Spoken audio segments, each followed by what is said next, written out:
Coming up on show 885, we got video of Elon Musk driving the VW ID3, but what does he think of it? Stick around, I'll tell you more. Plus, on the podcast today, Tesla could become an electric provider in Germany. BMW could be making an electric 3 Series, and why? We're going to get more gigafactories all around the world. Well, good morning, good afternoon, or good evening, wherever you're listening around the world. Welcome to EV News Daily. For what's happening on Tuesday, 8th of September. My name is Martyn Lee, and I go through every EV story, so you don't have to. Hello to a few people that have emailed me. They are listeners to the Tech Meme Ride Home podcast, and I was on that show over the weekend with Brian on Saturday. If you know of the show and you haven't listened yet, make sure you go back, check it out on YouTube and also on the podcast. And if you are new to EV News Daily because you heard me on there, welcome along. We've all bunched up a bit. There's room for you. Thank you to two new patrons as well. That'll be you, RAYMOND, ROWLEDGE and Miles Hamilton, new executive producers via Patreon. That's $10 a month. It's a couple of posh coffees, and you get to make this show happen. Thank you very much. Couldn't do it without Patreon. Big Ray and Mega Miles. Thank you. Lucid Air Week this week. Tomorrow on Wednesday, the live stream of the unveiling of the Lucid Air. I'll be glued to that and bringing you the news. So, talking about being glued to things, woke up this morning and I checked in with LinkedIn. One of the people that I follow, Herbert Diess, the chairman of the board of management of Volkswagen Group, had posted a LinkedIn video. It's only about a minute long, but it's of him and Elon Musk driving in the VW ID3, the first full electric car proper, really, from Volkswagen, and based on their new platform, which will power all of their cars, and they're licensing it to Ford. It's a big deal. Not in customers' hands yet, but Elon got to drive it from where he was visiting the Berlin Gigafactory, where Tesla are making their new factory, jumped on his private jet, Musk Force One, and flew about 25 minutes west and landed at an airport where Herbert Diess was, and you can see Elon's jet in the background, and Elon actually drives the VW ID3 in the pouring rain up the runway. I guess when you're a billionaire and you've just landed your private jet at an airport, I guess you can do that because you're Elon Musk, and so he takes it out onto the actual airport runway and gives it the full beans by the look of it, according to Handelsblatt, the website last week, when Elon's private jets. It's technically called Gulfstream G650, but we'll stick with Musk Force One. It took off from the Berlin airport at 9:17, landed 26 minutes later at the airport where Herbert Diess was waiting for him, and we didn't know what was happening, but now we have a video which proves it. And Herbert posted the video himself. He said, "We are ready for takeoff." And in the comments under the footage, he said, "Thank you for the visit, Elon. I hope you like the video. It was great driving the ID3 with you. You were just quite critical with the available torque at higher speed. But I told you, yes, we're on a runway, but there's no need for takeoff. It's not a sports car. For this, you should try our Porsche Taycan. I look forward to our next meeting." So that's what Herbert Diess had to say on LinkedIn. So the video, like I say, is only about a minute long. If you head to my Twitter, which is at EV News Daily, you'll see it on there, or you can find it on LinkedIn, of course. Now, the video, like I say, is pretty short, and it is subtitled, and I'll play you the audio, but it's pretty hard to hear what they're saying. Elon is driving the car, takes it out, and says, or Herbert Diess says, it's not a race car. Elon says, yeah, I want to see what the acceleration is like, as he does some donuts. Herbert Diess says the steering is nice. Elon says for a non-sporty car, it's pretty good. Elon says, what's the pack size for the battery? Herbert Diess says between 55 and 83. And then you hear Elon Musk say, what's the worst that could happen, as he's booting it and giving it some welly. Elon says, does it have lane keep assist? And Herbert Diess says, yes, we have typical German state-of-the-art lane keep and emergency assist systems. And then at the end of the video, you can hear Herbert Diess saying the lane keeping is working quite nicely. Why don't you turn around here? And Elon says, yes, I should just turn around. And that is all we get. But it's interesting. I don't know whether Elon would know the battery pack sizes of the ID3. I'm not sure if he was playing dumb there, doing a bit of a Columbo, showing my age there. But yeah, just one more thing. as Columbo would say, because he knew what was going on all along. I wonder whether, Elon's a busy boy. Maybe he genuinely doesn't know how big the battery pack sizes are of the ID.3 and whether it's got lane keep assist or not. It's pretty cool to see two big beasts of the automotive world together in a car. Videos taken from the back seat on a mobile phone. So I don't know whether it was VW that filmed it or Tesla that filmed it, but either way, it's good to get the video and the audio. This is a mainstream car, not a race machine. Yeah, just see what a Tesla version's like. Steering is nice. Yeah, I think for a non-sporty car, it's pretty good. And what's the battery pack size? It's 55 to 83. Okay. Yeah. What's the worst they gonna have? Does it have any lane following or anything like that? Or? Yeah, it has. We have, let's say, the typical, I would say, German state-of-the-art lane keeping, emergency assist systems. Lane keeping is working quite nicely. I would say it's a bit better. You can turn around. I'll just turn around. Turn around and come back.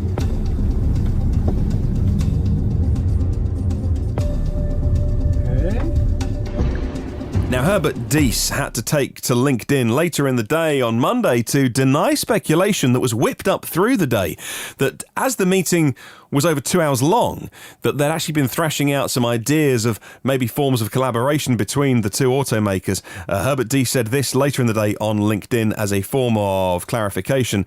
He said, "Just to be clear, we just drove the ID.3 and had a chat. There is no deal or cooperation in the making."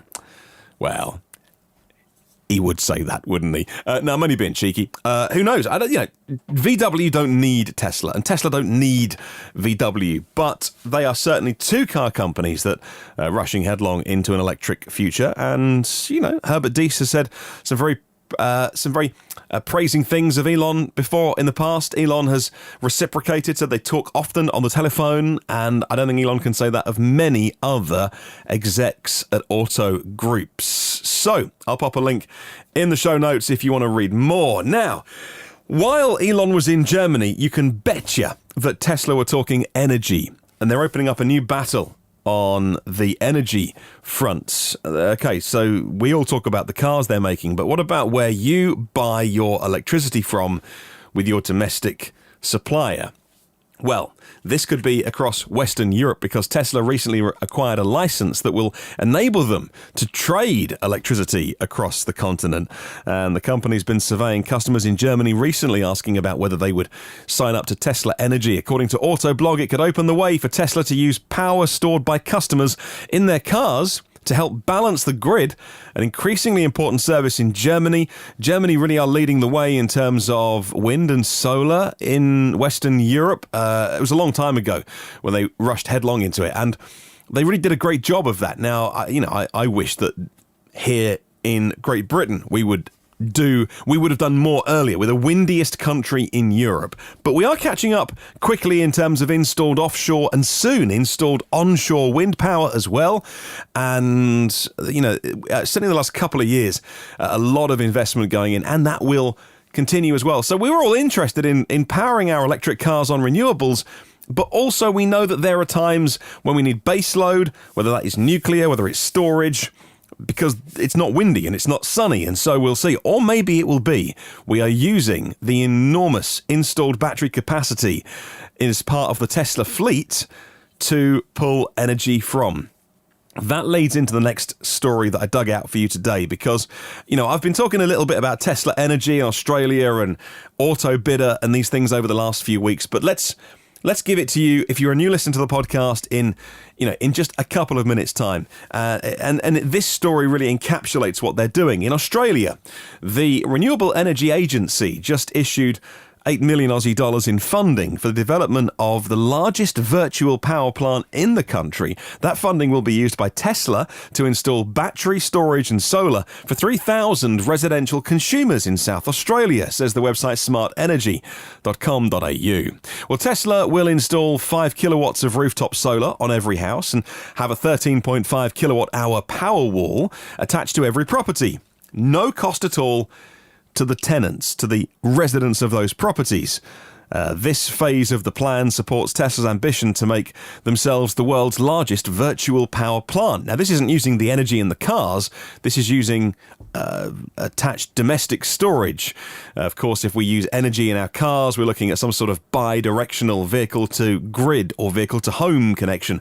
But these 3,000 systems will participate in the virtual power plant trial to provide a range of grid stability services by exporting excess energy to the national market. Well, if you move beyond automotive, which Tesla are clearly doing, and you move into how we power the planet, that is a much bigger market to play in. Now, automakers, on the grand scheme of companies in the world, automakers are very, very small. I know it's hard to believe. VW, 300,000 employees. Toyota, well, they're worth more than 100 billion market capitalization. Still tiny. And if I say the names Apple, Google, Facebook, and Amazon, etc., they are dwarfed by tech companies. But equally, energy companies, oil companies, much bigger than car makers. And so, as the world moves away from oil and towards renewables and powering everything by electric, the world will go electric. It's interesting that Tesla are putting in all of that groundwork now, largely quietly, by the way, in order to move into the energy market. Think about the scale of the fleet. So, in the first half of this year, Tesla may well have shipped 180,000 cars delivered in the first half of the year, first 6 months of the year, which is impressive with COVID and all that. But still, not an enormous number, but impressive. This year, they will get to 500,000 because China is ramping up. They're going to make the Model Y in China as well. And they can do that. So they can pull that back. They can get 500,000 cars delivered this year. Then, Giga Berlin will be finished next year. And customer cars coming out of it by summer. Then, Gigafactory Austin will be finished. Cybertrucks coming out of it. And who knows what else. I think everything. I think Fremont will be used for roadsters and high-end cars. I think Fremont's pretty small and it's a Frankenstein factory. They just keep bolting stuff on over the years. Austin, Texas will be new, and it's massive, and I think they'll make most of the cars they can there. Next year, Tesla can do 1.5 million cars without really breaking a sweat. When you think about the extra gigafactories that are going to be coming online, the extra capacity coming from China this year alone. So, okay, 1.3 to 1.5 if I'm being super realistic. And I'm not pumping them. That's not a hype. That's just my own analysis of the situation. So all of a sudden, next year, another 1.5 million cars into the Tesla fleet. Next year, bigger after that. So by middle of the decade, you're looking at millions and millions of Tesla cars out there, which potentially, and this is before we even look at home storage, could be used as some sort of giant Tesla energy fleet. But how do you manage it? Well, Tesla has a product called Auto Bidder. And from their website, Tesla themselves say, Auto Bidder provides power producers, utilities and partners to monetize your batteries. Auto Bidder is real-time trading of the electricity network, and it's a control platform that provides what they say is value-based asset management and portfolio optimization, enabling owners and operators to configure operational strategies that maximize revenue according to their business objectives and risk preferences. I know that sounds like a lot of jargon, but if you have some electricity to trade when it's expensive, the grid between 4 and 7 p.m. in most places. Okay, there's always different parts of the world.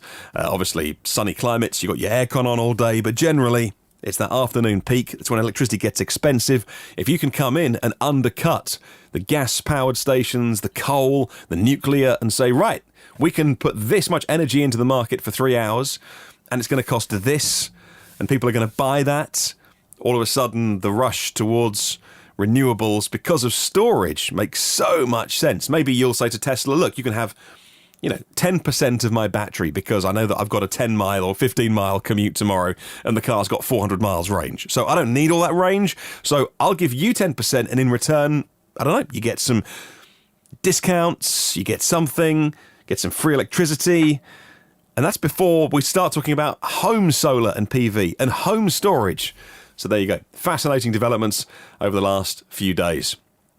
All right, moving on. BMW may be planning an electric 3 Series. An electric version of the 5 and the 7 Series have been officially confirmed, according to a media report here out of Great Britain. But will there also be an electric 3 Series? Possibly, yes. But not for a while, according to Electrive. And the information in the Autocar magazine said the electric 3 Series is going to be based on the BMW i4, and by that time it could be called the i3. Now, there is an i3 around, so I'm not sure that story holds true. I don't think they would reuse the name i3. And also, because then we're not talking till 2024, 25, and that's, in EV years. it's like dog years, right? Stuff's moving so quickly. Like 4 years in EV world is like 20 normal years. So that's a world away, BMW. Come on, pull your finger out. And the problem they've got is the BMW i3, which really many of them, BMW wanted to stop production by now, just keeps selling really, really, really well. And so the BMW i3 will continue to be made for just a little bit longer. SK Innovation is next as we talk batteries. The South Korean battery conglomerate SK Innovation is pushing for another battery factory, the third one in Hungary. People familiar with the matter said on Monday, according to the Korea Herald newspaper that I found today, SK Innovation has now begun the process of selecting subcontractors and starting the next phase, but SK deny that, saying no decision has been made in regard to a third Hungarian plant. SK has the plant with an annual capacity of 7.5 gigawatt hours in the northern Hungarian city of Komárom, and they're also working on a new second plant with 9.8 gigawatt hours of capacity, running by 2022, and a third one could be on the way. Batteries. The only thing holding back EVs, really, obviously they're still more expensive and things like that, but really, it's battery supply, therefore battery pricing. Nobody can get as many batteries as they would ideally like. If anyone says, we've got all the batteries that we need, they're lying. Batteries are massively in a short supply. Still. Right, let's talk MG next. The MG EHS is a plug-in hybrid. The Mitsubishi Outlander is getting some competition soon, and it's coming from hybrid with the MG badge. Plug-in hybrid, and it's coming to countries like Australia next year with the promise of class-leading range, says car expert. 75 kilometres of all-electric range on the EHS from MG, which is more than the Ford Escape, more than the Outlander plug-in hybrids.